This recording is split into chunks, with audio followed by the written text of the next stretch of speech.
ಖಾದಿ ಗ್ರಾಮೋದ್ಯೋಗ calendar ಹಾಗೆ ಡೈರಿಯಲ್ಲಿ ಗಾಂಧೀಜಿ ಸ್ಥಾನದಲ್ಲಿ ಪ್ರಧಾನಿ ಮೋದಿಯ ಚಿತ್ರ ಪ್ರಕಟವಾಗಿದೆ. ಇಷ್ಟು ದಿನಗಳ ಕಾಲ ಇದರಲ್ಲಿ ರಾಷ್ಟ್ರಪಿತ ಮಹಾತ್ಮ ಗಾಂಧಿ ಅವರು ಚರಕ ನೇಯುತ್ತಿರುವಂತಹ ಒಂದು ಫೋಟೋ ಏನಿತ್ತು ಆ ಫೋಟೋ ಮುದ್ರಣವಾಗ್ತಾ ಇತ್ತು. ಆದ್ರೆ 2017ರ ಕ್ಯಾಲೆಂಡರ್ ಹಾಗೆ ಡೈರಿಯಲ್ಲಿ ಮೋದಿ ಚರಕದೊಂದಿಗೆ ಕುಳಿತು ಪೋಸ್ಟ್ ಕೊಟ್ಟಿರುವಂತಹ ಚಿತ್ರವನ್ನ ಪ್ರಕಟಿಸಲಾಗಿದೆ. ಇದಕ್ಕೆ ಈಗ ಭಾರಿ ವಿರೋಧ ಕೂಡ ವ್ಯಕ್ತವಾಗಿತ್ತು. ಮೋದಿ ಇದರಲ್ಲಿ ಗಾಂಧೀಜಿ ಸ್ಥಾನವನ್ನ ಪಡೆದಿದ್ದಾರೆ.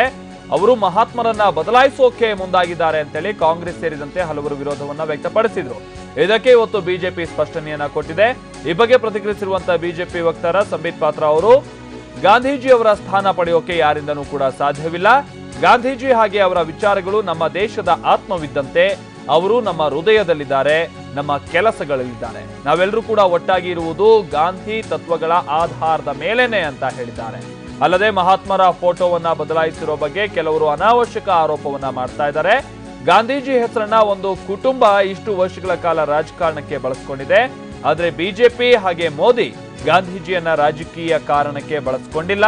ಪ್ರತಿ ವೇದಿಕೆಯಲ್ಲೂ ಪ್ರಧಾನಿ ಮೋದಿ ಮಹಾತ್ಮರಿಗೆ ಗೌರವವನ್ನ ಸಲ್ಲಿಸಿದ್ದಾರೆ, ಅವರ ಚರಣಗಳಿಗೆ ವಂದಿಸಿದ್ದಾರೆ ಅಂತ ಕಾಂಗ್ರೆಸ್ ವಿರುದ್ಧ ಕೂಡ ಸಂಬಿತ್ ಪಾತ್ರ ವಾಗ್ದಾಳಿಯನ್ನ ನಡೆಸಿದ್ದಾರೆ.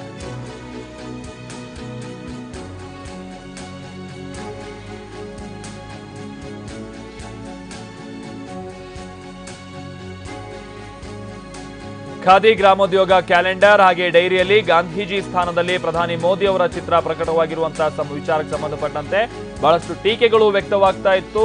ಇದೀಗ ಸಂದೀಪ್ ಪಾತ್ರ ಬಿಜೆಪಿಯ ವಕ್ತಾರರು ಅವರು ಇದೆಲ್ಲಕ್ಕೂ ಕೂಡ ಸ್ಪಷ್ಟನೆ ಕೊಡುವಂತಹ ಪ್ರಯತ್ನವನ್ನ ಪಟ್ಟಿದ್ದಾರೆ. ಗಾಂಧೀಜಿ ಅವರ ಮೌಲ್ಯಗಳೇನಿದೆ ಅಥವಾ ಅವರ ತತ್ವಗಳೇನಿದೆ ಅದರ ಮೇಲೇನೆ ಇಡೀ ದೇಶ ಈಗ ನಿಂತಿರುವಂಥದ್ದು. ನಾವೆಲ್ಲರೂ ಕೂಡ ಒಟ್ಟಾಗಿ ಬಾಳ್ತಾ ಇರುವಂಥದ್ದು ಕೂಡ ಅವರ ಮಾತಿನ ಮೇಲೆ ಅಥವಾ ಅವರ ಮೌಲ್ಯ ಅಥವಾ ಅವರು ಇಟ್ಟುಕೊಟ್ಟಂತಹ ವಿಚಾರಧಾರೆಗಳ ಮೇಲೇನೆ. ಅವರ ತತ್ವವನ್ನ ಅವರ ಮೌಲ್ಯವನ್ನ ಯಾರಿಂದನೂ ಕೂಡ ಕಸಿದುಕೊಳ್ಳೋದಕ್ಕೆ ಸಾಧ್ಯ ಆಗೋದಿಲ್ಲ ಅಥವಾ ಅವರ ಸ್ಥಾನವನ್ನ ಇನ್ನೊಬ್ಬರಿಂದನೂ ಕೂಡ ತುಂಬೋದಕ್ಕೆ ಸಾಧ್ಯ ಆಗೋದಿಲ್ಲ ಅನ್ನುವಂಥ ಮಾತನ್ನ ಹೇಳಿದ್ರೆ, ಜೊತೆಗೆ ಅನಾವಶ್ಯಕವಾದಂತಹ ಟೀಕೆಯನ್ನ ಈ ವಿಚಾರಕ್ಕೆ ಸಂಬಂಧಪಟ್ಟಂತೆ ವ್ಯಕ್ತಪಡಿಸೋದು ಸರಿಯಲ್ಲ ಅನ್ನುವಂಥದ್ದನ್ನು ಕೂಡ ಹೇಳಿದ್ದಾರೆ. ಇಷ್ಟೆಲ್ಲ ಹೇಳಿದ್ದಾರೆ. ಆದರೆ ಇದರ ಜೊತೆಗೇನೆ ಪ್ರಧಾನಿ ಮೋದಿ ಅವರ ಭಾವಚಿತ್ರ ಯಾಕೆ ಪ್ರಕಟ ಆಯಿತು, ಇಷ್ಟು ವರ್ಷಗಳ ಕಾಲ ಗಾಂಧೀಜಿ ಅವರ ಚಿತ್ರ ಪ್ರಕಟ ಆಗ್ತಾ ಇದ್ದಂತಹ ಆ ಕ್ಯಾಲೆಂಡರ್ ಅಥವಾ ಡೈರಿಯಲ್ಲಿ ಪ್ರಧಾನಿ ಮೋದಿ ಅವರ ಚಿತ್ರ ಈ ವರ್ಷದಿಂದ ಯಾಕೆ ಪ್ರಕಟ ಮಾಡಿದ್ವಿ ಅನ್ನುವಂಥ ವಿಚಾರಕ್ಕೆ ಸಂಬಂಧಪಟ್ಟಂತೆ ಬಹುಶಃ ಸ್ಪಷ್ಟವಾದಂತಹ ಒಂದು ರಿಯಾಕ್ಷನ್ ಅಥವಾ ಪ್ರತಿಕ್ರಿಯೆ ಅವರು ಕೊಟ್ಟಂತೆ ಕಂಡು ಬರ್ತಾ ಇಲ್ಲ. ಆದರೆ ಇದು ಸಹಜವಾಗಿ ಇಷ್ಟು ವರ್ಷಗಳ ಕಾಲ ಗಾಂಧೀಜಿ ಅವರ ಭಾವಚಿತ್ರ ಇದ್ದಂತಹ ಡೈರಿ ಅಥವಾ ಗ್ರಾಮೋದ್ಯೋಗದಲ್ಲಿ ಖಾದಿ ಗ್ರಾಮೋದ್ಯೋಗ ಕ್ಯಾಲೆಂಡರ್ ಜೊತೆಗೆ ಡೈರಿಯಲ್ಲಿ ಇಷ್ಟು ವರ್ಷಗಳ ಕಾಲ ಅವರ ಭಾವಚಿತ್ರ ಇದ್ದಂಥ ಸಂದರ್ಭದಲ್ಲಿ ಈಗ ಯಾಕೆ ಇದ್ದಕ್ಕಿದ್ದಂತೆ ಪ್ರಧಾನಿ ಮೋದಿ ಅವರ ಭಾವಚಿತ್ರ ಬಂತು ಅಂತ ಹೇಳಿ ಸಹಜವಾಗಿ ಒಂದು ಗೊಂದಲ, ಜೊತೆಗೆ ಈ ವಿಚಾರಕ್ಕೆ ಸಂಬಂಧಪಟ್ಟಂತೆ ರಾಜಕೀಯವಾಗಿ ಇದನ್ನು ಬಳಸ್ಕೊಳ್ಳುವಂಥ ಪ್ರಯತ್ನನೂ ಕೂಡ ಮತ್ತೊಂದು ಕಡೆ ಜೊತೆಗೇನೆ ಆಗ್ತಾ ಇದೆ. ಆದರೆ ಒಂದು ದೊಡ್ಡ ಮಟ್ಟದಲ್ಲಿ ಖಾದಿ ಗ್ರಾಮೋದ್ಯೋಗಕ್ಕೆ ಉತ್ತೇಜನ ಕೊಡಬೇಕು ಅನ್ನುವಂಥ ನಿಟ್ಟಿನಲ್ಲಿ ಒಂದು ದೊಡ್ಡ ಪಾತ್ರ ವಹಿಸಿದಂಥದ್ದು ಅದು ಮಹಾತ್ಮ ಗಾಂಧೀಜಿ ಅವರು. ಆ ನಂತರದಲ್ಲಿ ಇತ್ತೀಚಿನ ದಿನಗಳಲ್ಲೂ ಕೂಡ ಪ್ರಧಾನಿ ಮೋದಿ ಅವರು ಪ್ರಧಾನಿ ಹುದ್ದೆಯನ್ನು ಅಲಂಕರಿಸಿದ ನಂತರದಲ್ಲಿ ಖಾದಿ ವಿಚಾರಕ್ಕೆ ಸಂಬಂಧಪಟ್ಟಂತೆ ಒಂದಷ್ಟು ಬೆಳವಣಿಗೆ ಆಗಬೇಕು ಇದಕ್ಕೆ ಸಂಬಂಧಪಟ್ಟಂತೆ ಅನ್ನುವಂಥ ವಿಚಾರಕ್ಕೆ ಸಂಬಂಧಪಟ್ಟಂತೆ ಕೂಡ ಒಂದಷ್ಟು ಯೋಜನೆಗಳನ್ನೆಲ್ಲವನ್ನು ತಂದಿದ್ರು. ಆದರೆ ಮೂಲವಾಗಿ ಇಲ್ಲಿ ಖಾದಿ ಅನ್ನುವಂಥ ವಿಚಾರಕ್ಕೆ ಬಂದಂಥ ಸಂದರ್ಭದಲ್ಲಿ ಎಲ್ರಿಗೂ ಕೂಡ ನೆನಪಾಗೋದು ಮಹಾತ್ಮ ಗಾಂಧೀಜಿ. ಹೀಗಾಗಿ ಇಷ್ಟು ವರ್ಷಗಳ ಕಾಲ ಪಾಲಿಸ್ಕೊಂಡು ಬರ್ತಾ ಇದ್ದಂತಹ ಒಂದು ಪ್ರೊಸೀಜರ್ ಏನಿತ್ತು, ಆ ಡೈರಿ ಅಥವಾ ಕ್ಯಾಲೆಂಡರ್ನಲ್ಲಿ ಮಹಾತ್ಮ ಗಾಂಧೀಜಿಯವರ ಭಾವಚಿತ್ರ ಪ್ರಕಟಗೊಂಡಿರುವಂಥದ್ದು ಅದನ್ನ ಈಗ ಇದ್ದಕ್ಕಿದ್ದಂತೆ ಬದಲಾಯಿಸಿರುವಂಥದ್ದು ಎಷ್ಟು ಸರಿ ಅಥವಾ ಯಾವ ಉದ್ದೇಶ ಏನು ಕಾರಣ ಅನ್ನುವಂಥ ಪ್ರಶ್ನೆ ಇಲ್ಲಿ ಉದ್ಭವ ಆಗುತ್ತೆ. ಆದರೆ ಇಲ್ಲಿ ಗಾಂಧೀಜಿ ಅವರ ವಿಚಾರಧಾರೆಗಳು ಅಥವಾ ಗಾಂಧೀಜಿ ಅವರ ತತ್ವ ನಮ್ಮ ಮನಸ್ಸಲ್ಲಿ ಎಷ್ಟಿದೆ ಅಂತ ಹೇಳ್ಕೊಳ್ಳುವಂಥ ಪ್ರಯತ್ನವನ್ನ ಬಿಜೆಪಿ ಮಾಡಿದೆಯೋ ಹೊರತು ಯಾಕೆ ಬದಲಾಯಿಸಿದೀವಿ ಅನ್ನುವಂಥ ನಿಖರ ಕಾರಣವನ್ನ ಕೊಟ್ಟಂತೆ ಕಂಡು ಬರ್ತಾ ಇಲ್ಲ.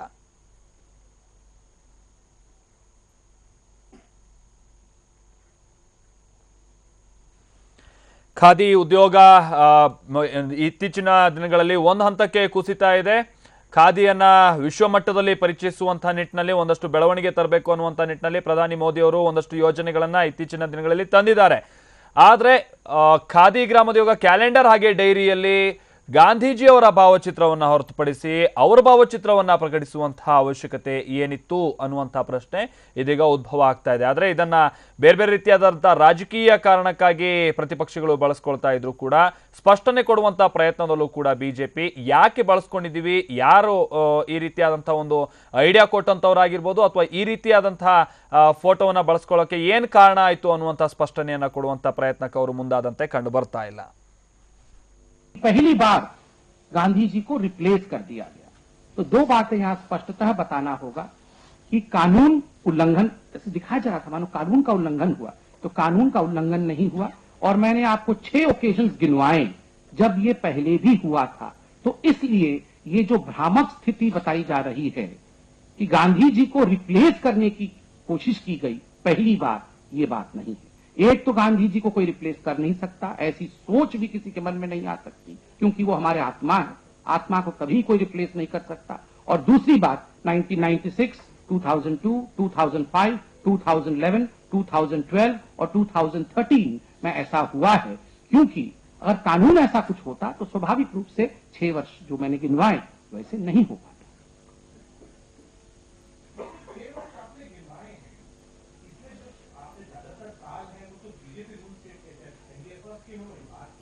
2005 में यूपीए की सरकार थी, 2011 में यूपीए की सरकार थी, 2012 में यूपीए की सरकार थी, 2013 में यूपीए की सरकार थी। है तो मैं कह रहा हूं, नहीं, मैंने आपको यह बता दिया, स्वाभाविक रूप से लोग जानते हैं किस साल में किसकी सरकार रही है।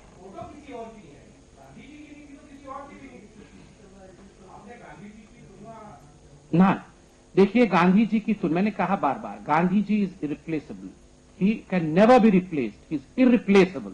उनको कोई भी रिप्लेस नहीं कर सकता है। यहां केवल प्रमोशन ऑफ खादी इंडस्ट्री का विषय है, और मुझे लगता है जो कोर एजेंडा भी है केवीआईसी का, वो यही है कि खादी को प्रमोट किया जाए। और आज अच्छी बात है, खुशखबरी है कि खादी प्रमोट हो रहा है, घर घर तक पहुंच रहा है। धन्यवाद।